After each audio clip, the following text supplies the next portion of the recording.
Sri Lanka has a long history of being part of the slave trade. Slavery has been an integral part of Sri Lankan history for a very long time. Records show that most communities in Sri Lanka took part in the slave trade, including the Moorish community, the Portuguese, Dutch, British communities, the Sinhalese community, Sri Lankan kings, and even various kingdoms in Sri Lanka in their entirety. Much of Sri Lanka's historical wealth and prosperity was built on slavery. Slaves in Sri Lanka were brought over from the Philippines, Papua New Guinea, Burma, countries in East Africa such as Mozambique, and the islands of Indonesia. There was also a thriving population of locally born slaves. Here are some names from the slavery records of Sri Lanka. According to research, slaves were named in several different ways. After historical figures such as Augustus or Cleopatra, after months or days of the week like January or May. Some names indicated where they came from, like Apollo van Makassar, which means Apollo from Makassar, which is an island in Indonesia. And slaves owned by Sinhalese owners or Tamil owners would have names in those languages very often. And slave populations weren't a minority in Sri Lanka. Records indicate that in 1694,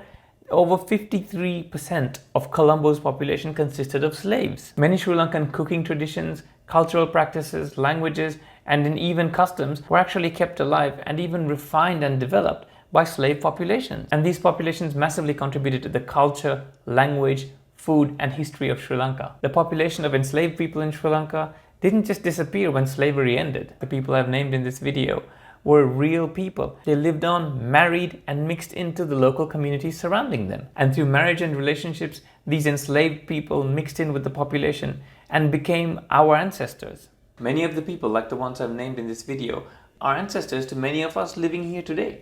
If you want to know more about the history of slavery in Sri Lanka, please check out the document Slavery in Dutch Colombo by Kate Ekama.